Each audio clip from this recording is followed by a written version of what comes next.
all in North Georgia now, but right, a mess. And you guys had the decision of, do we grass or do we turf again? And I know it was a decision, and it was a heavy one. It was $900 and some thousand. If I were to just say I'm thankful for it, and speaking for the 1,200 every year,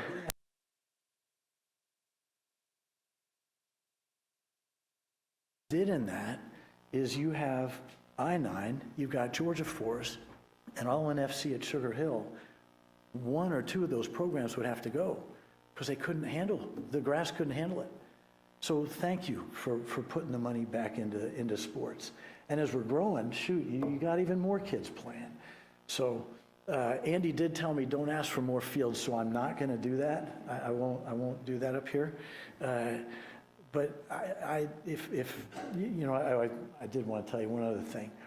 Yes, there's a soccer side. When Mayor Edwards asked if we would do this, he said, Mark, yes, I want to be the best program we can be, but I want to be more than just soccer.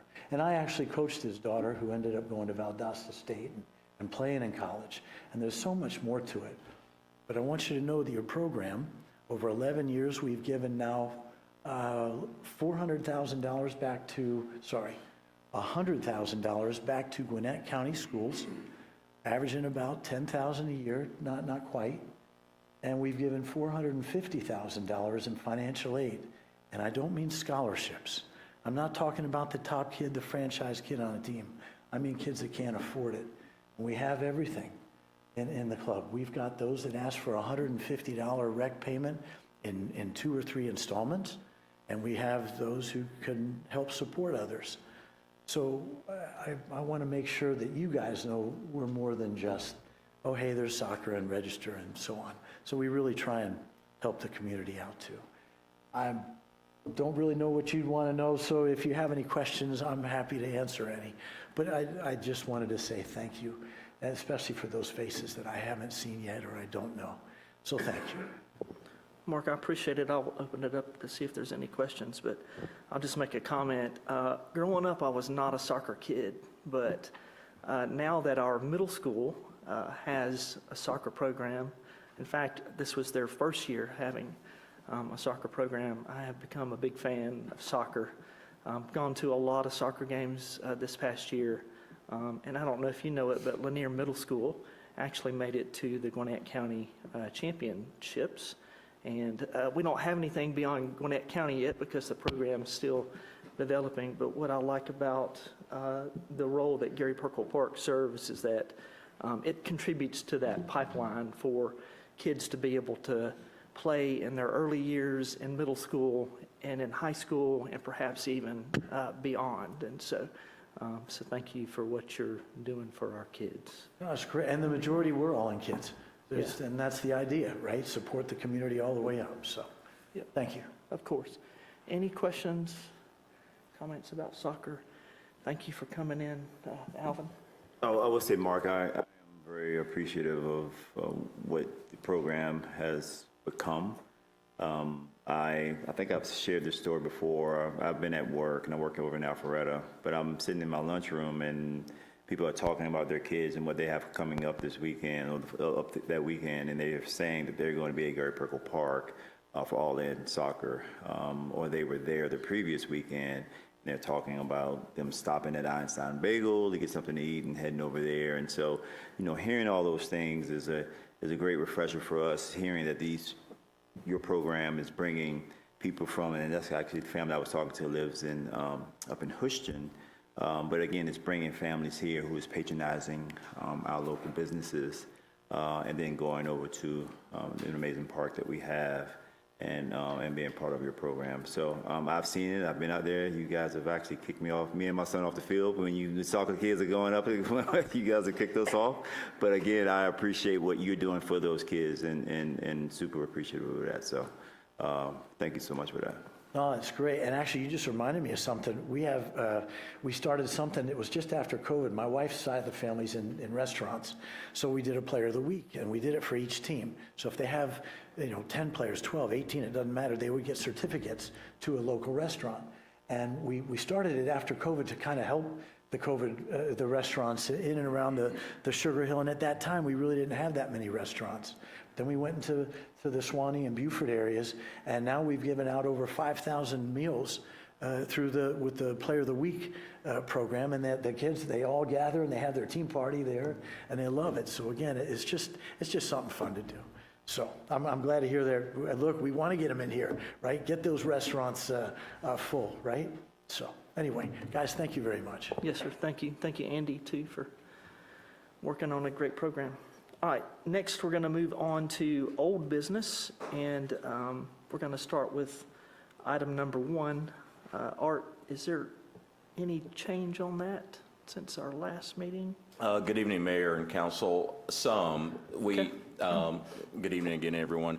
Staff did meet with the owner and applicants of the two TCOs, 25003 and 4, about a month ago now, and they are looking at a new survey to re-subdivide, combine, to address a lot of the concerns that council had, and to see about better placement of the homes.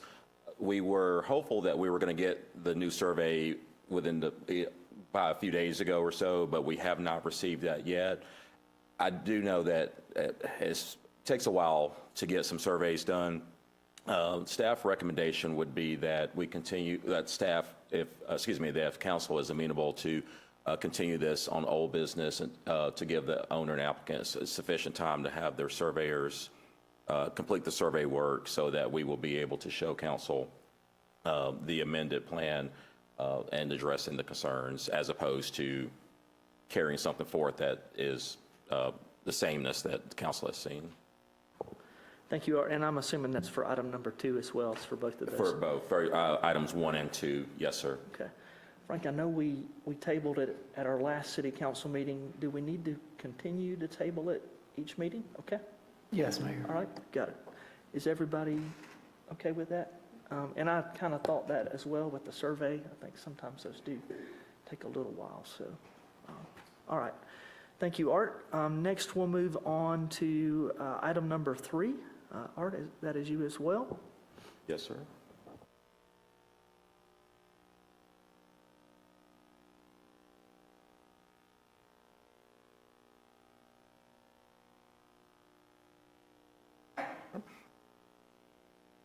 Mr. Mayor and Council, this item is for 4862 White Street, RZ 25003, to rezone from MH to R36. And the request is for the development of 3 single-family detached homes on the property. Council did hear this a few weeks ago and was deferred. No real changes. No real changes from the last time. I did speak with the applicants. Logan may have as well too. We've had a few conversations with some of the applicants over the past week or a couple of weeks or so. They are holding steady, if you will, with the request for the 3 single-family homes. I'll just kind of quickly go through these. Again, the current property is zone MH for manufactured housing. The request is R36 for 3 single-family detached homes in replacement of to subdivide those lots into those 3 homes. This was, I believe, the April Planning Commission with a 5-0 recommendation of approval, and has a staff recommendation of approval as well. Just kind of going through some of the pictures again, just as a refresher.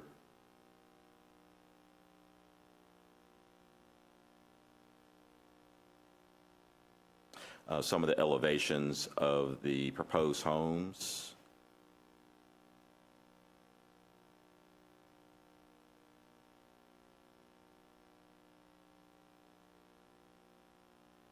And these are the recommendations suggested from staff for council. Pretty typical that the development will substantially conform to the site plan. Minor additions or changes could be looked at administratively. At least 3 natural gas appliances, and that the units will be constructed in a way to create a unique character for each dwelling unit and to reduce the side setbacks to 5 feet from 10 feet. Building code does require a minimum of 10 feet in between the structures themselves. Council had to kind of discuss that a few weeks ago too. I think that's all we have on that one. I think that's, unless council has any All right, questions. I appreciate it, Art. I meant to ask this last time, but it's currently zoned for mobile homes. It's my understanding that they could build 3 mobile homes on there currently? Approximately, yes, sir. So the ordinance under MH, which is manufactured housing, doesn't have, from what I saw, doesn't have a max density. With the size of the lot, you're probably talking maybe 3 or so, realistically, just eyeballing or so. But that is the current zoning, yes, sir. I was thinking 6, but I'd heard the number 3 as well, so I appreciate Yeah, that. we would probably have to, take a deeper dive into it to see, of course, it would depend on the size of the home, if it's a single section or double or something, and things like that. And, but a few, we can take a deeper dive to see what number might realistically fit. And I've heard, but I've not seen, I think some city council members have kind of been attacked on social media, even though we haven't taken a vote on this yet. But what was the vote with the Planning and Zoning Commission? This was for White Street. This is a 5-0 approval. This is from April's Planning Commission. You got it. So they all agreed with it and sent it forward to us, which doesn't mean that we can't do anything differently than they did, but I was just curious. Okay, thank you. Any other questions or comments? Yes, Meg. Yes, Mr. Newell, since the last meeting, has the planning department received any feedback or input at all from any of the residents of that street?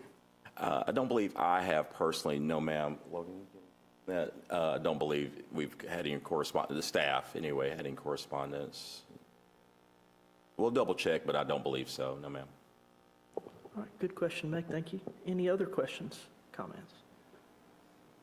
Got it. All right, thank you. We'll move on to, and we've already had the hearing on that as well as items 1 and 2. But, all right, item number 4, Troy, that is the LMIG supplemental grant request. Thank you. I touched on this at the last meeting last month, and I want to update a few items related to the current contract for roadway repairs and resurfacing. Tell you that contract is at the 90% point with Triple R Paving as the contractor for select the wrong connection. Sorry about that. So the contract with Triple R is at the 90% point, and they are working through punch list items, adjusting manholes and valves and that kind of thing, doing some final cleanup. We did notify them that we were thinking of adding some streets to their contract, and they're aware of that. So they are prepared to accomplish that after we make a decision about these additional streets that we're talking about. One of the reasons why we're talking about these additional streets being added to the contract is that the state of Georgia in the last 2, maybe 3 years has added additional funding to their LMIG and local road assistance program to allow local governments to accomplish additional paving through those contracts and those programs. Here are the 15 streets that were part of the initial original scope of work that we advertised earlier this year, and Triple R has substantially completed in those 4 neighborhoods. And I wanted to provide a little background on kind of where we're at, how we're doing, changes to the program over the years. So I've provided this in the memo, but I wanted to put it on the screen. We have a little over 76 miles of roads that we are responsible for maintaining. That's the top line. The orange-red line are the cumulative miles that have been paved since about 2010. Some records go back beyond that, but this is sufficient to kind of tell my story as I'm conveying it to you, is that over the years we've ramped up funding and scope of the resurfacing program through the years. So you'll see that the slope of that line is more along the lines of 3% per year, boost to 5% in about 2020. And then now we're accomplishing about 6% of the overall network with each of these contracts. So you'll see that's about a 20-year cycle on the improvements that we're accomplishing. So some of the roads that we've talked about last about 15 to 25 years, depending on the amount of traffic that some of the neighborhoods get, depending on the type of construction, when they were constructed, the type of base that we allowed back in the 80s and 90s, whatever that might be. I shared a few of our experiences with this contract, with us finding a very unique method of tacking the binder to the topping. So it's just sometimes you find some interesting things as you start digging around under pavement and under certain sites. So this is some background. The 2024 Pavement Condition Index is tabulated at the bottom of this screen and shows you how many miles in each category of road we have in our inventory. So we are tackling, or the recommendation is to address 2 additional roads that are in the poor category. And you'll see that we've got about 8.6 miles that are poor or worse. I think I showed a few slides last time of one of those. And then most of the rest are in the fair to very good categories. So the funding that is now available for Sugar Hill in this local road assistance program is an additional $309,170.92. And we are recommending applying those funds to the areas identified here. And they are a few neighborhoods I want to talk about. The Springs, constructed in the early 90s. So that'll give you an idea of the age of that. I don't believe they've been resurfaced. Pine Pavilion Estates, 1977. I think that one has been resurfaced once, but it is in poor shape. And then the one to the right is Hillcrest Glen, and I think that dates back to the mid-90s. So one of the things that you may want to just think about is the age of these, how much traffic they got, what was the pace of construction, and the ability to inspect some of the work in these areas. I'd like to think we do a lot better job now than we did back then, but that is my opinion, not fact. But one of the things that we are going to be doing in future contracts is doing asphalt cores and road cores, so we get an idea of how much base was actually installed and constructed. And that'll help us apply a different pavement method or a pavement preservation method for what we're proposing in 2026 and beyond. So I wanted to present that, let you see what that looks like with the aerial photo in the background. These are the 3 neighborhoods that we're talking about here. And the list of these 8 streets that we would like to add to the contract, starting with Garner Springs Lane, Windswept Trace, Springview Place, Alta Vista Court, Hillcrest Glen Circle, Stick Court, Hillcrest Glen Drive, and then Pinedale Terrace. And the road scores from the pavement condition index is on the right. So you'll see those are, most of them are below 50. At least 2 of those are in the poor or very poor category.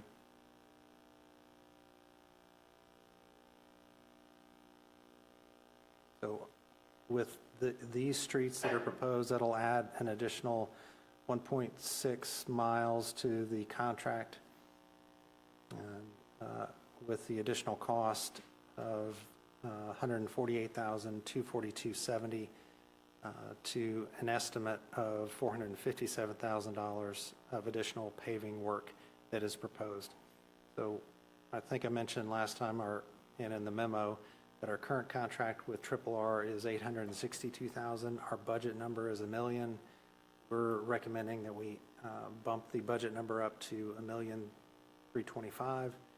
That will accommodate these additional streets as a part of the contract. So the recommendation is threefold: to authorize the mayor to sign the application for this second round of funding, and to approve a contract amendment, authorize the mayor to approve a contract amendment with Triple R for the additional streets up to a contract total of $1,325,000, and then to approve the budget amendment recognizing the additional state funds. Did provide you a copy of what the budget amendment looks like, and if this is not correct, Cindy will tell me and I'll get it corrected for next week's meeting. All right, thank you, Troy. I know from a state standpoint, for that one piece, our application is due next week. Yeah, got it, okay. And not our fault. The governor took a while to sign the budget, and then the state DOT took a while to get it out to all the cities. All right, any questions? Yes, Gary. Mr. Macesh, could you go back a couple of slides to where you showed, keep going. And again, right there. All right. Everything you showed, I agree with. I think those are all good candidates for it. But unless I missed in looking at the other sheet, we've got 0.52 miles of very poor and failed that were not included in that. Do we not have some additional SPLOST money dedicated to streets that we could knock out those two categories? That seems relatively small. I would say the funding is available. The repair method is going to be different than what we got under contract with Triple R. And I may have mentioned this at one point, that we completed a full-depth reclamation project on Brogdon. It was a very expensive method of repair. It goes all the way down to the base. That is probably what is going to be needed for at least that 0.02 of a mile. And so I don't know that those in the very poor and failed category really fit this contract right now. Okay. I'd like to see those added, whether it's part of this contract or not. If we've only got a half a mile of the very worst, I'd like to get those taken care of. Gary, let's do it in the future. I think it's a great idea. I just don't want to hold up. No, I don't want to what hold we've it up got to either. provide to We the can state. pick that up next month. I'm just Yes, sir. saying, let's take a look at those too, because if there's only a half mile of them, let's knock them out. Yeah, maybe he can get us like a cost of what Sure. those would be, and it'd be great to take care of. That'd be fine. Yep. Any other questions or comments? Good questions and comments. Thank you, Gary. All right. We'll move on then to new business. Item number 5, I'll go back to you, Art.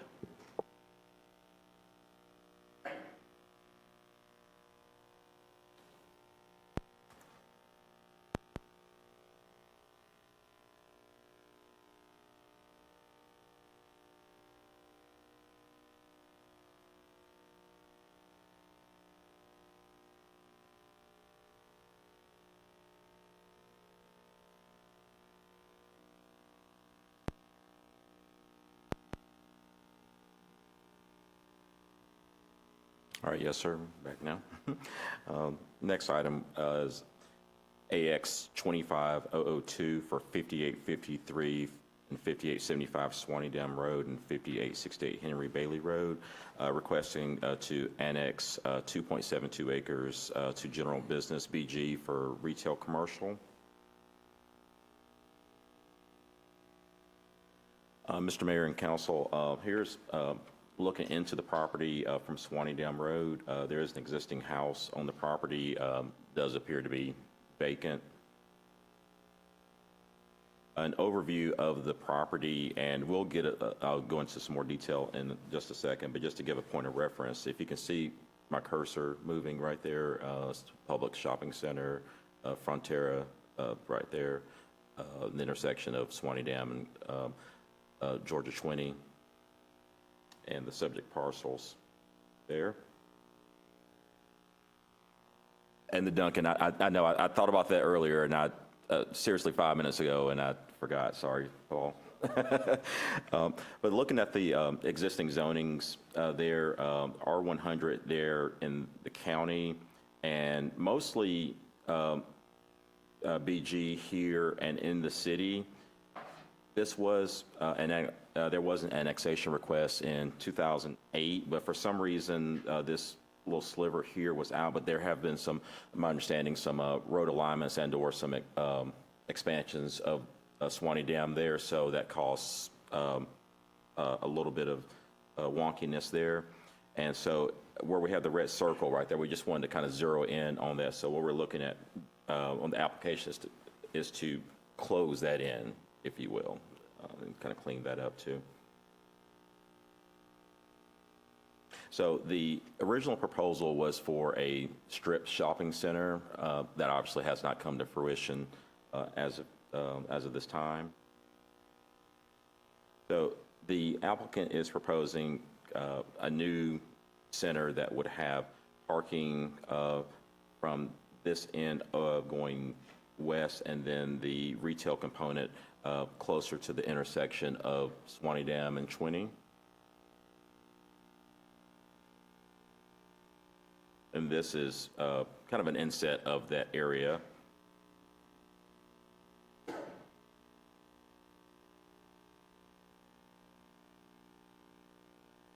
Here is a site plan showing the proposed rendering of the new center, again with the parking areas there, and then the two main buildings of the center with a center courtyard.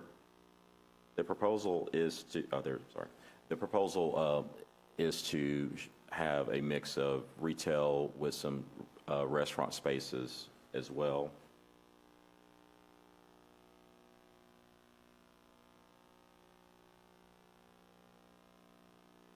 You can see the center, if you can see my cursor there, there is a potential, I keep wanting to call it surf pool, wave pool, I'm sure I'm not using the right term, that may be part of the proposal that is to be determined. And here's a better overview of the proposed retail center.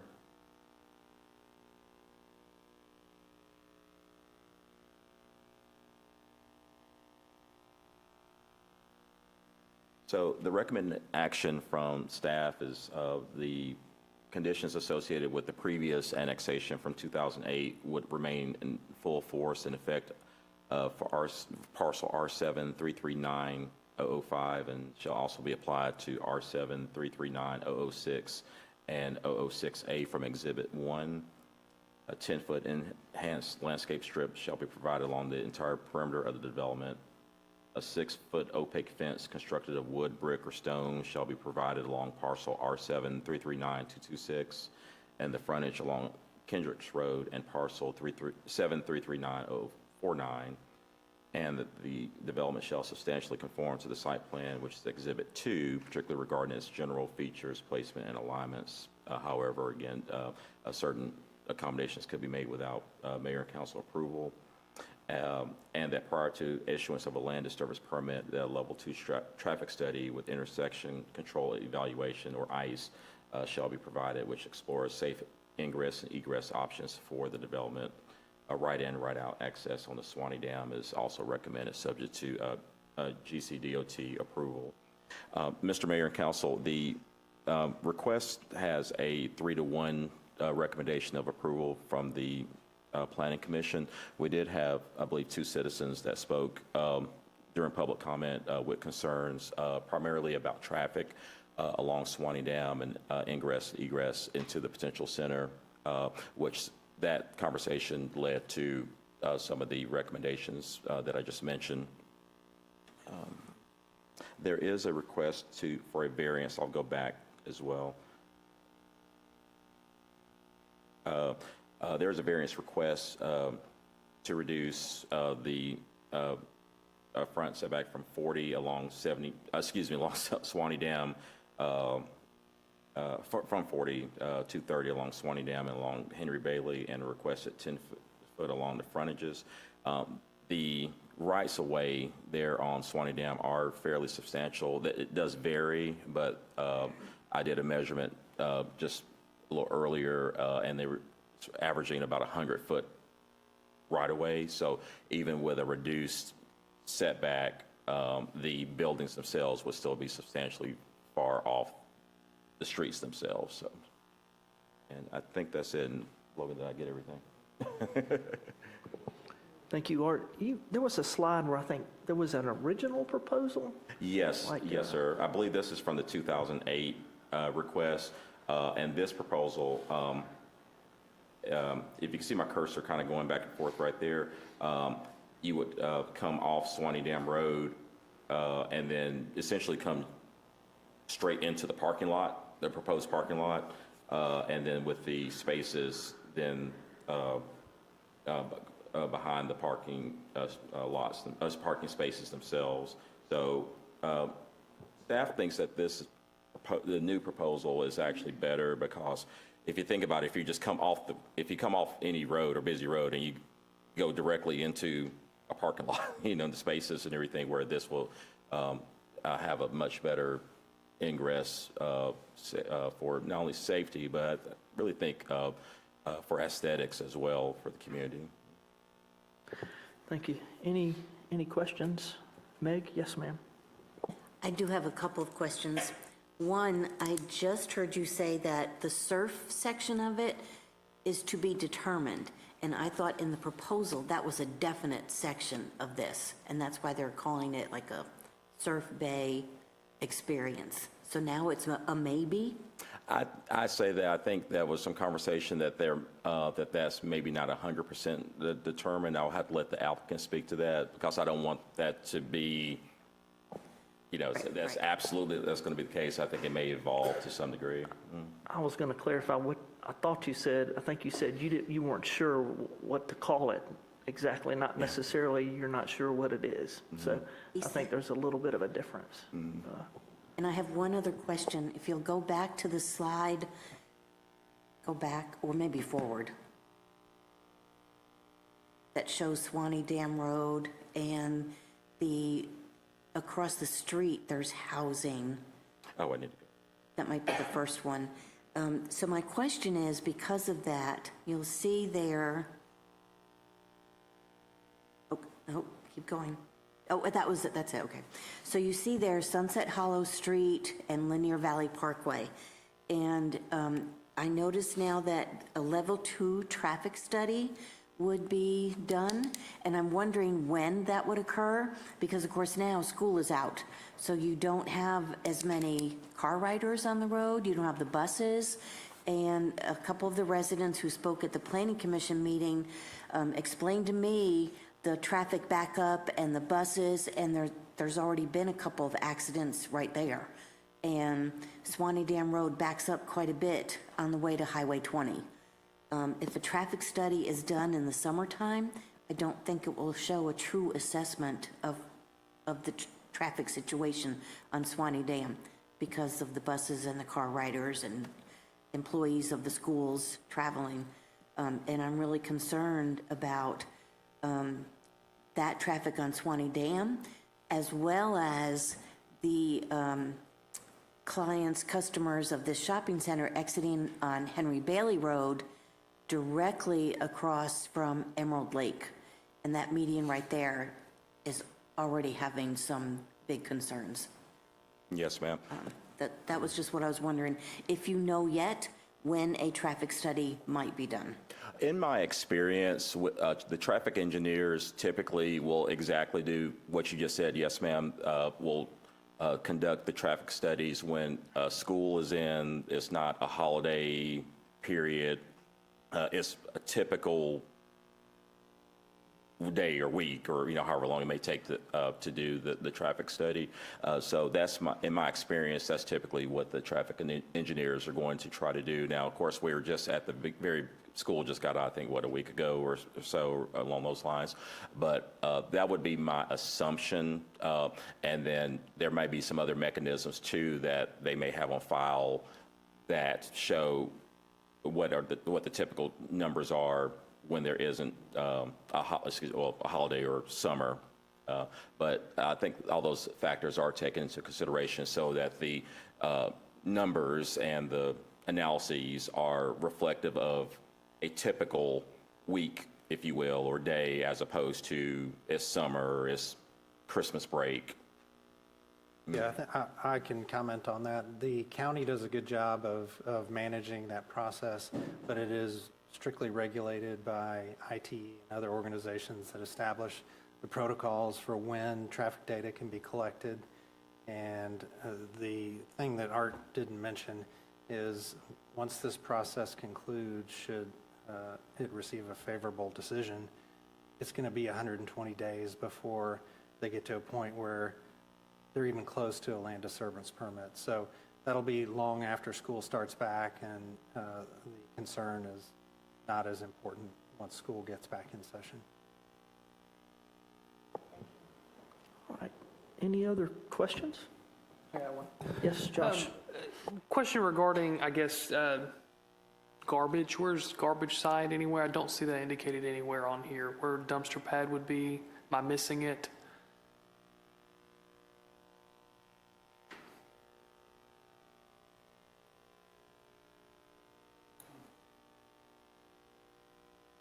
Doing a quick scan right now, Councilman, I don't see that right now. Of course, that would be part of our review for plan review to make sure that, amongst other things, the dumpster pad and the ingress for the trucks can get in and out, and that is in a location. I guess the other concern I have with this one is if we're, talking about adding other restaurants and everything over here, which is great, very similar concern I had with across the street in terms of, where will the trash go? Where will the supplies and everything coming out of the back? Is this going to be on a very active, Swanee Dam Road, which I'm assuming would be more so the rear of the restaurant as people are coming in kind of the courtyard area. So, if they have any doors out there, it's probably going to be pushed out there for temporary storage. So just how are we maintaining sight lines as we're coming down, any type of partial walls or something, just to maintain the sight lines as mop buckets, just general things like that. Sure, one day is fine, but one day continues on, and now all of a sudden you've got lots of stuff being stored outside on a continuous basis. So just wanting to make sure that is addressed now versus trying to go through a code enforcement issue 5 years down the road. Absolutely, and we're happy to, work with the applicant early on if the application is approved to start addressing that, so that even before the more detailed engineering and site plan comes up, we're all kind of on the same page with that, because it's important to have good aesthetics for a project in the community, because that project or that development is going to be there for a lot of years. And, so I agree, we'll take a good look at that to make sure that we, again, are on the same page, no pun intended, to, make sure that we have a good aesthetics and placement, including the dumpster. Thank you, Josh. Taylor, did you have something you wanted to ask or say? I do. Thank you, Mayor. Just a couple of comments. Kendricks Road is a very, very narrow road. It's really 1.5 lanes wide. And it also has a very difficult sight line because of a vertical curve that's right after you turn right on it from Swanee Dam. My feeling on this, and I know it's a use by right at the moment, but would be to have no access on Kendricks. I think that would significantly complicate an already bad situation that's on Kendricks. And the other thing is, I was curious if the traffic study would look at Henry Bailey and Highway 20 for whether it would meet warrants for a traffic signal.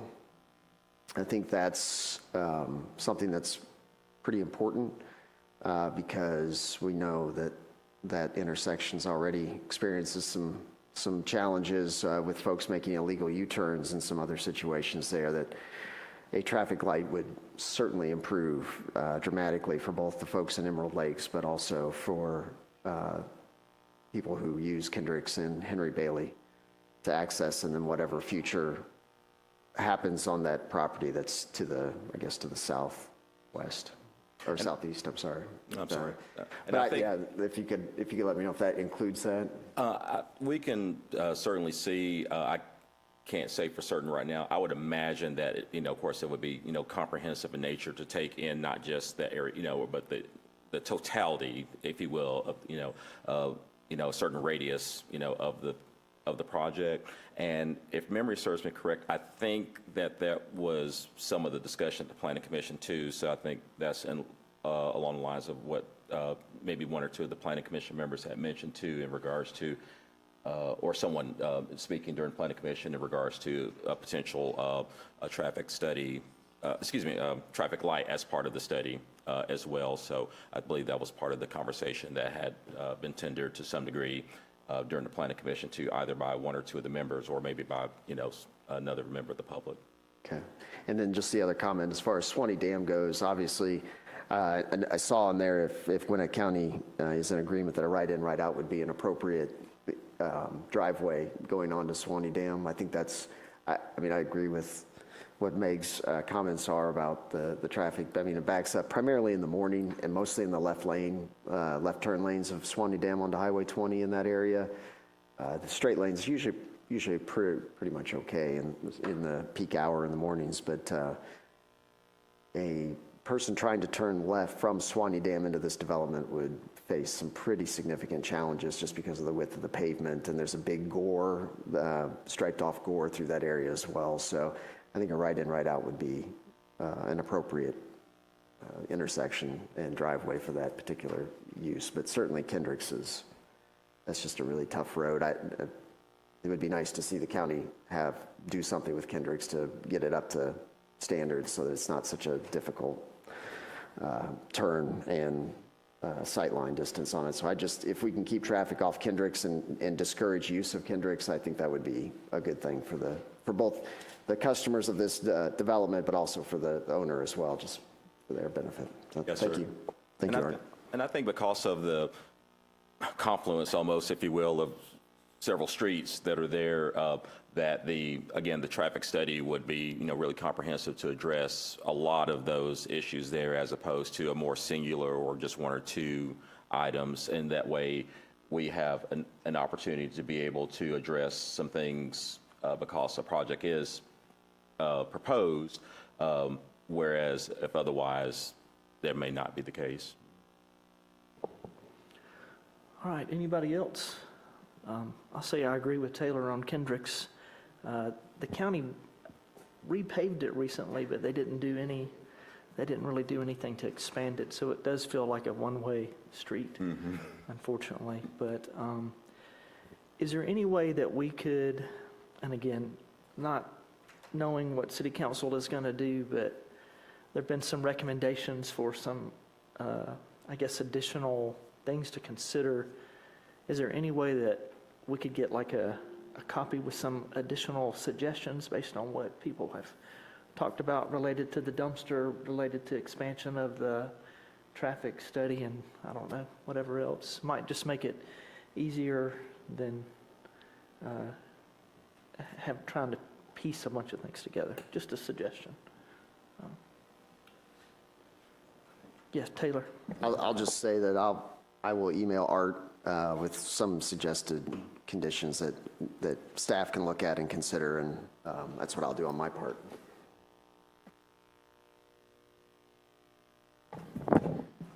Ditto. Yes, sir. Meg, ditto. I would feel more comfortable about this if we had more things in concrete and more of a better visual of what's, I'm sorry. traffic and the roads, and it just needs to come together a little bit more. All right, thank you for comments, questions. Anything else on that one? Yes, Josh? Just one other thing. I think I echo Councilmember Anderson regarding if we were to proceed with this on Kendricks, just nothing on Kendricks. Just taking it out. That'd have to be a condition for me to continue, so.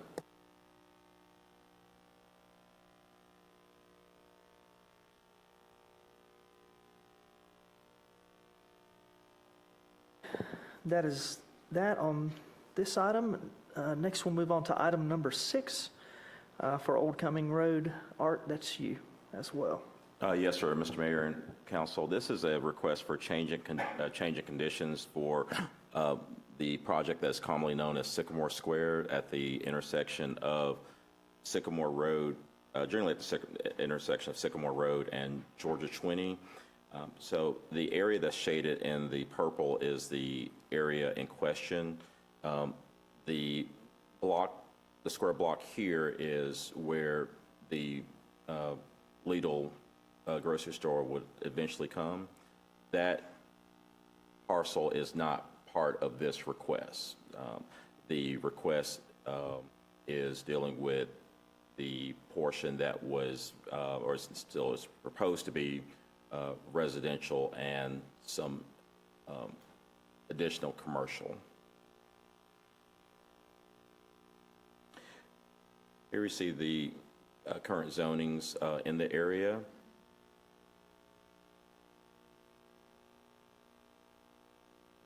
So the proposal or the current property was approved for approximately 120 condominium units. The request is to get a change in conditions, and they were age restricted. They were to be age restricted, and the request is to reduce that number and type, and to remove the age restriction from the property. So the proposal, the new proposal, would have front-facing single-family detached homes along Sycamore with townhomes behind those. You can see the proposed Lidl is still shown, so that again is not affected.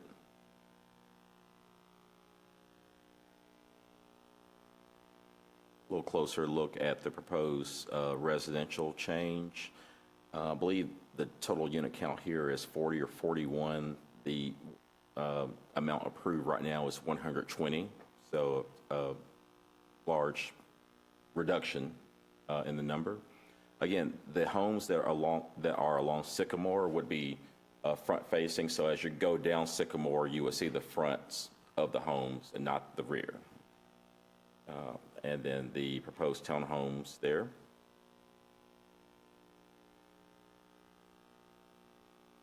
And then here we have some elevations of the proposed homes, both the townhomes and the detached homes.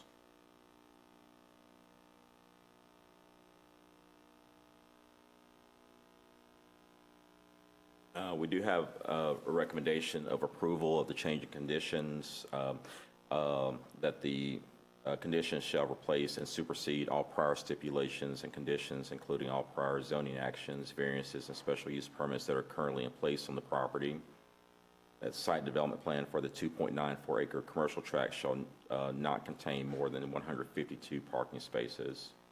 The following uses are prohibited: psychic reading, fortune telling, astrology, phrenology, palmistry, clairvoyance, or related commercial practices.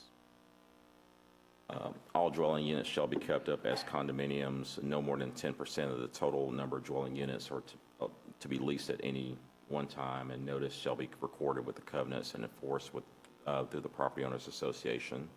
And then here we have the strike-through, which is one of the requests, is to strike that at least 80% of the occupied units shall be occupied by at least one person who is 55 years or age or older. And so that is what's current restriction that's currently on the property, and the request is to strike that. Developer must provide enhanced pedestrian crossings, protected left turn signals, and decorative mast arms along Highway 20, subject to coordination with the City of Sugar Hill, Gwinnett Department of Transportation, and the Department of Transportation along Sycamore Road. Developers may execute a performance agreement accompanied by sufficient surety to cover the cost of construction prior to receiving the certificate of occupancy for the residential building or buildings. The developer must provide an enhanced pedestrian crossing along Sycamore prior to receiving a building permit for the residential building or buildings. Until the number of parking spaces on all tracks shall not exceed 420 spaces. That's for the entirety of the development. And the developer shall provide written notification to the school board to include the number of unit types of housing, number of bedrooms, and phasing of the project.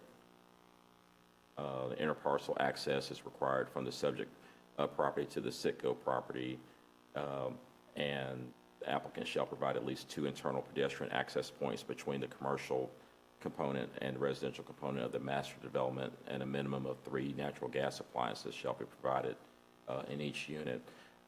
And speaking of number 11, just briefly, what staff wanted to ensure is that there would be, again, what it says, that if someone lives there, that they have good, safe pedestrian access to be able to go from their homes into the commercial portions and back and forth, as opposed to saying that you're in a mixed-use development by name only, where you have to get in your car to go literally around the corner. So we wanted to make sure that that option, is there for the residents should they choose to be able to, when it's nice weather and they're able to get out and walk. I think that's all we have on. The planning. We have a recommendation of approval, obviously, from the staff. The planning commission did recommend by a vote of 4-0. Thank you, Art. I personally think we could use a good psychic in our community, so I'm not sure why we're singling them out as being prohibited. But any questions? Yes, Josh. I have a question. You might or might not know this. Number 4, it says all dwelling units shall be set up as condominiums, and it has a 10% are allowed to be leased to any one time. I find it interesting that we're sticking with the condo portion of it and not trying to do these as fee simple for simple townhomes, but that's neither here nor there. I don't really care, but I hate to put a 10% rental cap on there, knowing that Fannie Mae, Freddie Mac, FHA have 20%, community-wide standards for leasing. So I guess I just want to confirm that they are sticking with selling these as condos and not trying to do some sort of fee simple with them, because that kind of changes my mindset. I don't want to restrict any homeowner for not having access to financing by us putting a burden on the community for a new build by not being able to, lease, because you have a 10% and the minimum is 20%. So do you know, I think are they they're sticking with condominiums as they're selling these? going fee simple. I think, and we have condominiums there, but I think the request is for a fee simple townhome for the individual. Well, townhomes can be sold as condos. So, I mean, that can be correct. I just want to confirm that if it's a condo, I want to make sure that we're changing that to 20% so we're in line with lending requirements. I don't want to put a burden on anyone in our community trying to, get a loan and they can't get a loan because of something that we did here at the city level. So I don't think staff has any issues, with that. And we can confirm all that by next week. I mean, my recommendation to the rest of my council members is to make these fee simple and not condos. Condos has a long-term burden on homeowners. Not a huge fan of condos unless they are on some sort of wonderful, luxurious beach looking out at the water. We're not here, unfortunately. Hopefully a grocery store one day, knock on wood here, it's coming. But I just want to make sure that I would prefer these to be fee simple and not have any sort of condo. I think that's absolutely reasonable, and staff doesn't have any, staff agrees with that, that wouldn't be an issue. All right, thank you, Josh. Gary?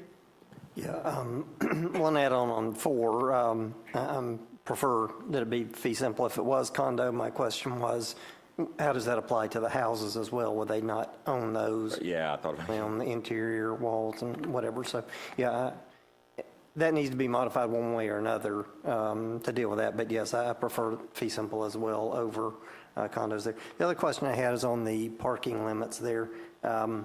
Never seen an issue where we've had too much parking. Seen a lot of problems where we don't have enough parking, particularly in residential areas. If you look at, for instance, those homes, I'm assuming, since they said the front is toward Sycamore, that the back is a driveway or something, or I'm not quite sure where they're parking, but I assume maybe that's a garage they're going right into. But and then the rest of them in general as well. I mean, if you're limiting the amount of parking, they're going to park on the street. And those don't look to be massively large streets. I've just seen a lot of problems where we have a lot of parking on the street, school buses can't get in to the extent they're needed, fire trucks, those sort of things. And then in the commercial, or office or all that other part as well. I think if the intent is to have some broken up areas in green space, that could be done by requiring islands or other things. Maybe requiring a certain percentage of it to be green as opposed to limiting the number of parking spaces. Like I said, I've never seen too much parking. A lot of problems with too little. Thank you. Thank you, Gary. Anybody else? Paul? One And then question. Meg, sorry. Excuse me, all these are rear fed, right? Yes, sir. Okay, so alleyway fed. The alleyways, that's exactly right, yes, sir. So with garages, yes, sir. Meg? I just have a question. Was there ever any discussion when this all came, well, I know you weren't here then, but I like the plan. I don't mind the new condition. It's reduced density. I really wish that there could somehow also have access to Highway 20 because Sycamore Road is just so busy. And at least this is reduced density, but I'm just saying it would be excellent, beyond excellent, to have some kind of access to 20. And I know that's not possible now, but it sure would be great. To Sycamore or to Highway 20, ma'am? To Highway 20? Yes, sir. It may still be possible. I think the part that they didn't come back, if you can go back to that other site plan you were just on, the part that's on the front to the west of the Lidl parking was originally approved for commercial developments, and there is an access point off of through the just to the end of Sitco onto Highway. That's right. Right in and right out. And that area is, we have an urgent care that's developing right there. So we have some other components of the overall, which would connect to 20. So eventually, Maybe we can show that, that's what that commercial development would look like on that site. yes, The sir. applicant to show that.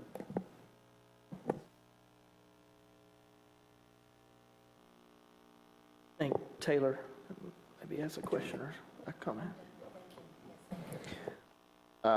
Just a couple of comments, just following up on that and agreeing with what Gary had said there, that it's kind of hard to tell because the version we've got it's kind of hard to see the dimensions on there, but it appears it only says, I think it says 10 feet between the edge of the driveway to the garages. In my experience with these types of developments, you have a lot of folks that are parking outside their residential unit, and so that would not allow for enough room for a car to sit in its driveway. Now, maybe that's a good thing because it would force them to put the car inside a garage, so it could be potentially a good thing. But following up with what Gary said, I mean, if you have guests coming over, there's literally no place for anybody to park in this development. Also, I find it interesting that we have the two DRVs that are right adjacent, right behind this, where we discussed the setback off of Sycamore Road, but the single-family units on this, which I love that they're facing directly on Sycamore without driveways. I think that's fantastic. But also, we've been going back and forth for a few months now about a variance for a front yard setback, and these appear to be, again, it's kind of hard to see without, because I don't think the plan we have is not at scale, appear to only be 10 feet off the right-of-way. So that may be something that, again, we have to go through the public hearing and before we can really get too far into this to hear what folks have to say about it. But I think that's a concern. So the parking setbacks, and then the interparcel access, I think that we would definitely want to see interparcel access to allow this vehicular access. I love that we added the pedestrian access to this, but also vehicular to allow folks to Meg's point, to get from this development over to Highway 20, that right in, right out there. I think that would be a wise thing to do. So those are just some high level.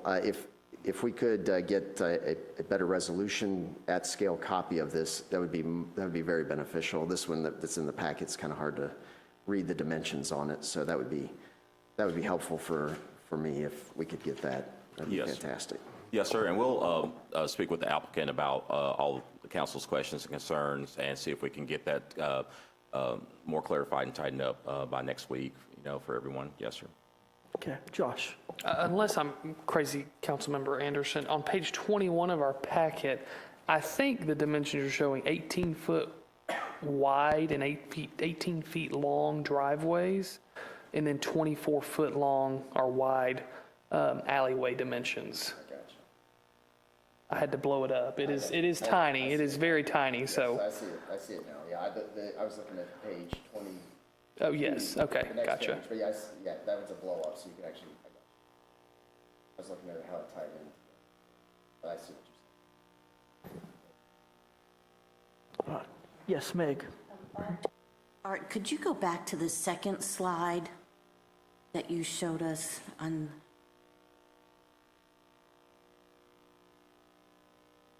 Okay, on that slide, that one. Go forward one more, the one with the colors, BG. I think it's before that last one. Towards the You were there. Yeah, there you go. Okay, stop. Okay, where it says BG and Sycamore Road, right above, you've got like a little triangle, that pie shape, and then a rectangle. Those are the two that are in question for Sycamore Road. Are they aware of this development, do you know? They would have been notified, yes, ma'am. The owner would be notified because those two parcels touch this parcel, so they would have been notified by letter, yes, ma'am. Yes, ma'am. And I can't remember when we spoke with when Logan and I were speaking with the applicants and the owner for the two DRBs on Sycamore, during conversation, because this has been a few weeks ago, we may have mentioned about this because it was the timing and everything, but I can't remember for sure. But either way, they would have been notified by letter since they are directly adjacent. Yeah. I think Taylor has one more question. Art, staying on this slide, that I know it's a change in conditions, but it's zone BG, but now we're talking about putting the residential zoning in BG. I guess I'm a little confused how we can do the other ones were going to be a condominium as part of an overall development, including the retail and office and all of that.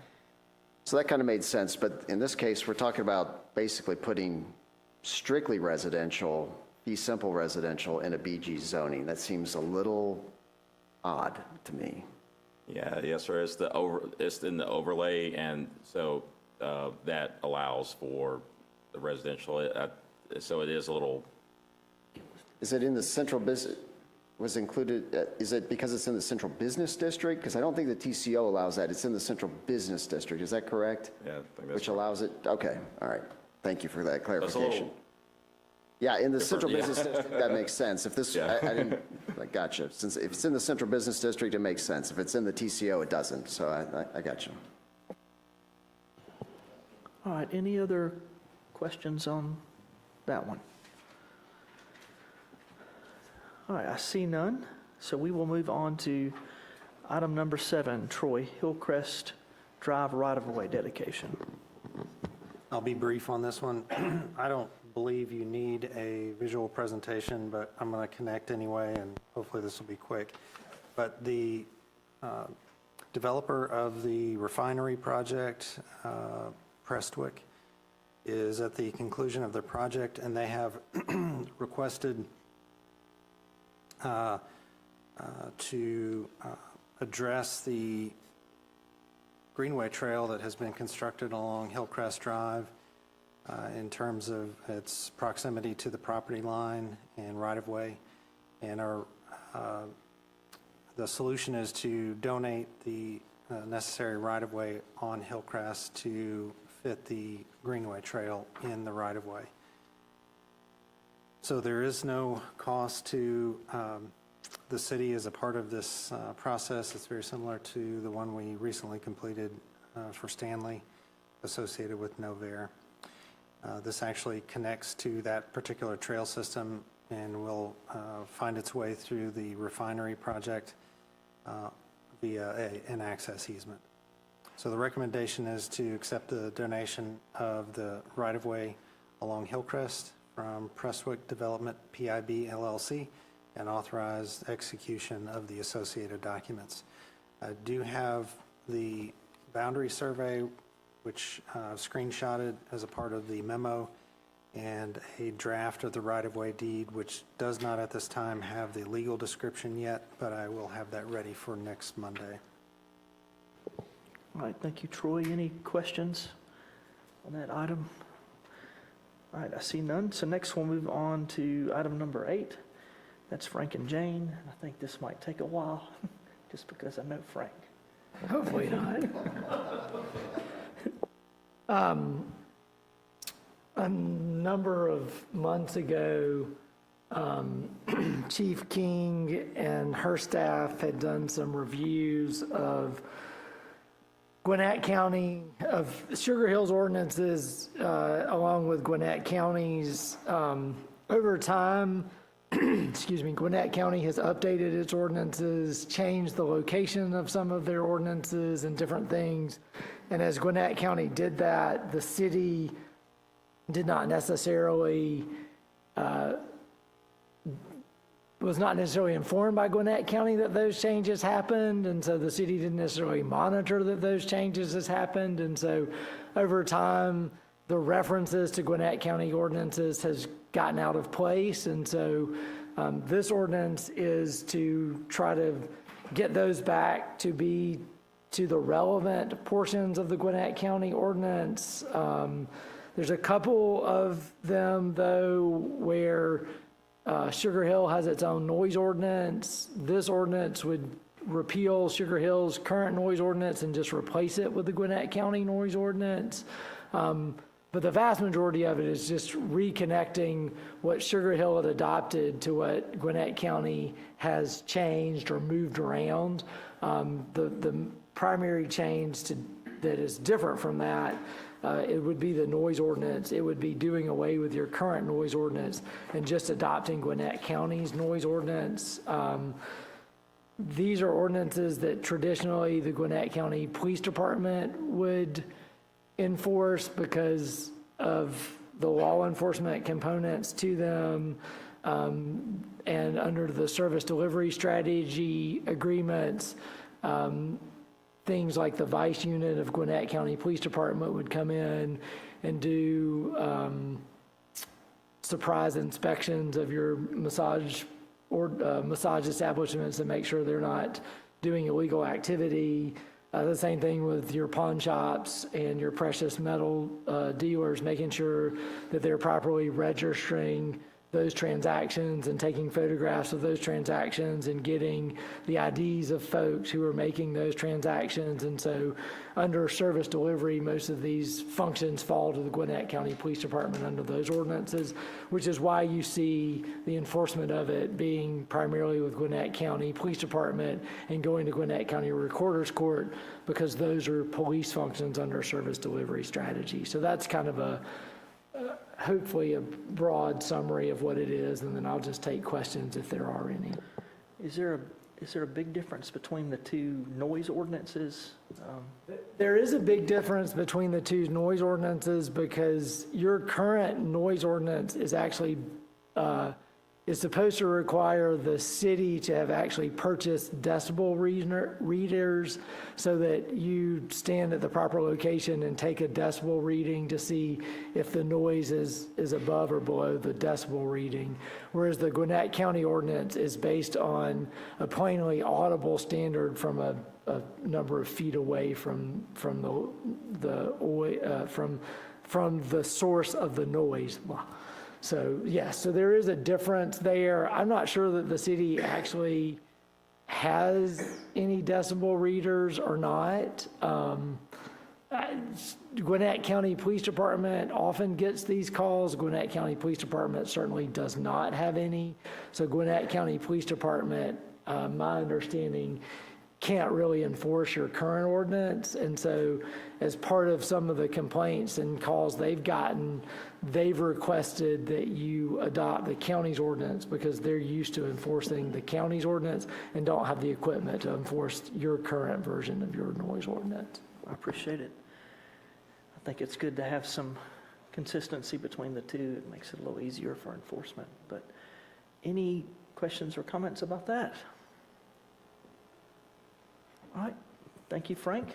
Didn't take as long as I thought it was going to take. All right. Next, we'll just move on. We have no discussion items, but we probably have some city manager updates.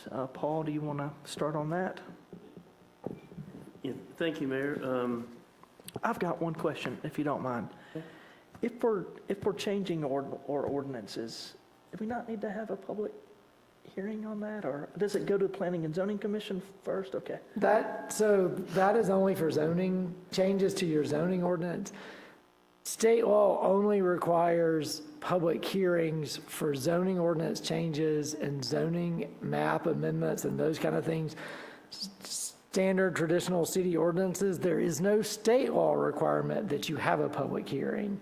If you want, I'm not saying that you couldn't have one if you wanted to, you can, but you are not required by state law to have one. So cities and counties have traditionally not held public hearings on ordinance changes unless state law requires it. And since state law doesn't require it, most jurisdictions don't have them. Okay. Thank you for the clarification. All right, Paul, sorry to stop you there. I'll have public safety give an update at next week's council meeting, as well as Troy will have an operations and construction update next week. I've got Avery here, and I asked Avery just to come up.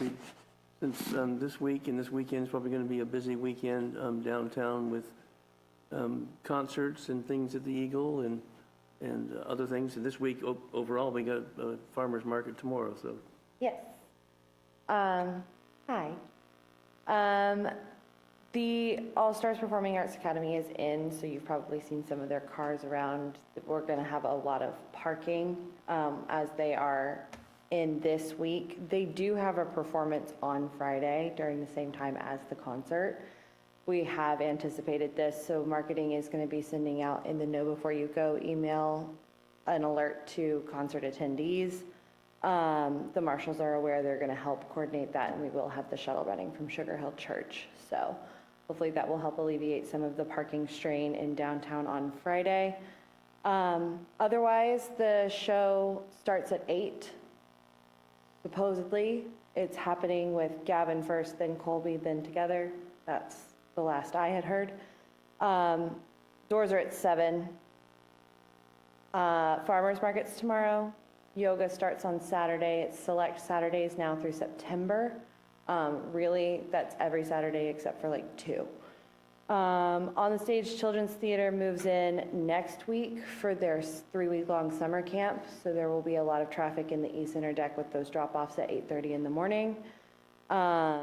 They have 2 different shows that are running, A Year with Frog and Toad and Hadestown, the teen version. Those shows are going to be on the 14th, 21st, 22nd, and 28th. We do have several bowl rentals. They're 4 or 5 hour stints on the weekends. We have a couple of different Greenway races that will be taking place. Juneteenth,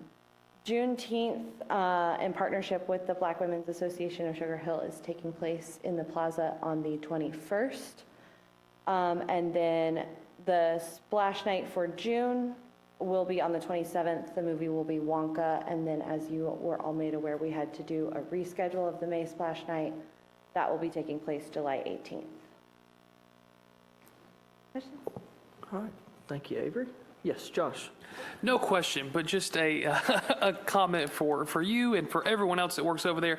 I did not mean to come to downtown Sugar Hill.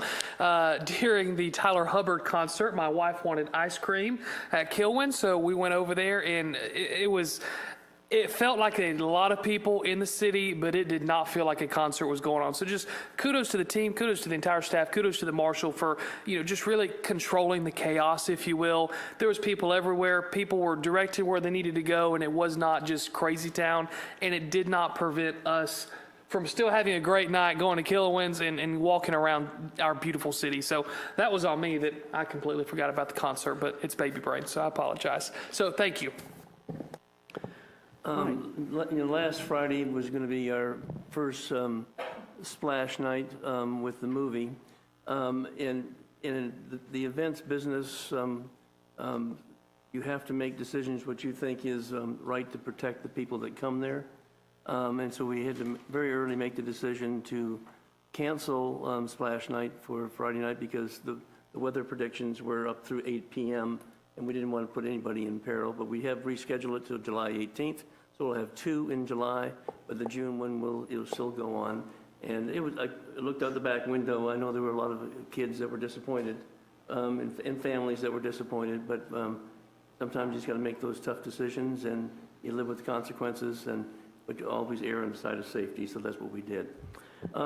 Hey, if you don't mind, I also just wanted to mention and say thank you to Avery's team for the last-minute adjustment on Memorial Day. So we were going to have it outside, weren't really sure about the weather again, and they moved it into the Eagle Theater with probably a couple hours' notice. We had a great turnout. We probably had 200 people in the Eagle Theater, and so they did an amazing job. And I think it went pretty smoothly, too. So, Yeah, the Broad Street Concert Band was amazing again, so. We've been talking about property tax collections, and you adopted a policy last month, and Cindy and her team and me have been working together to implement that. We, tomorrow morning, we'll have 1,200 letters going out, and this will be the second letter in our 3-letter step because they've been notified before, and that the letter will say you're past due on taxes, delinquent taxes. Here's the amount of fees and penalties as well as the base amount, and that you have 30 days to get it paid. And if you don't, the third letter will be a letter to you indicating we're going to start the 5A process. So that's where we are. Just so you know that since we've been collecting taxes directly by the city, in 2021 we were at a 98.84% collection rate, 2022 to 98.34 collection rate, 2023 96.99. So those 3 particular years are 98.06 collection rate. Currently for 2024 we're at 93.08. But historically what happens is taxes come in from Gwinnett County and for now for the city over time. And I suspect we'll get up to our normal collection rate of 98%. Like a baseball analogy, the back of your baseball card is generally what your career is going to look like. But since February 3rd, we've actually collected $224,000 of additional revenue from delinquent taxes. So we're making great progress, but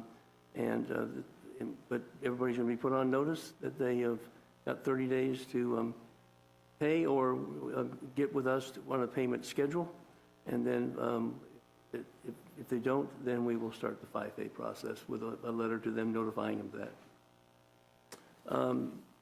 The last thing I have is you have our monthly report on training and education. And once again, I want to appreciate all of our staff that puts those things together, and for Victoria, who assembles it and makes it into a report for y'all. I'll be glad to answer any questions about either one of those items. If not, Mayor, that concludes my report. all right, I appreciate it. I do know that we need to go into executive session to, I think, get an update on a couple real estate matters, and there's one other thing, and I'm sorry, it's past my mind. Personnel matter. Mayor, I'm yes. sorry to interrupt. Yes, sir.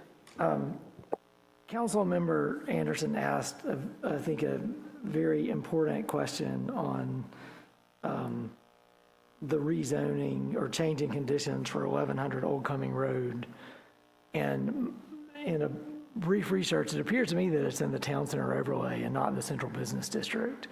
If it's in the town center overlay, you can't have single-family residential in a BZ zoning.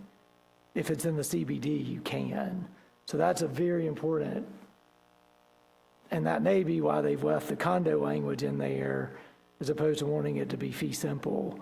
So in the next week, staff will need to look into that issue of whether it's in the CBD or the TCO and how that affects the condo language and whether that discussion you all had about changing the condo language to fee simple is permissible because otherwise they may have to do a rezoning to residential from BG. So we'll need to look into that further.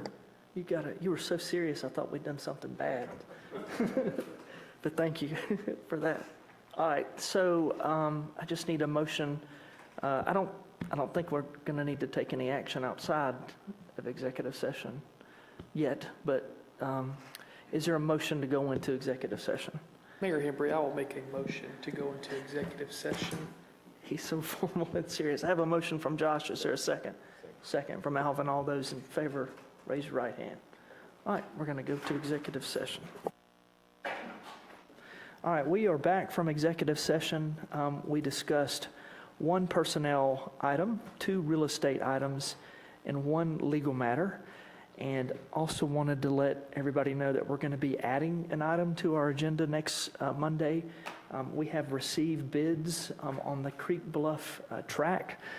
This is the property that we have on the market for sale, and we're going to have that item on our agenda next Monday. Other than that, we have no action to take out of executive session tonight. So I'll just ask for a motion to adjourn our June work session. And I think I saw Josh ready to go. Thank you for the recognition, Mayor Hembry. I would like to make a motion to adjourn our June City Council work session. Have a motion from Josh. Is there a second? Second from Taylor. All those in favor, please raise your right hand.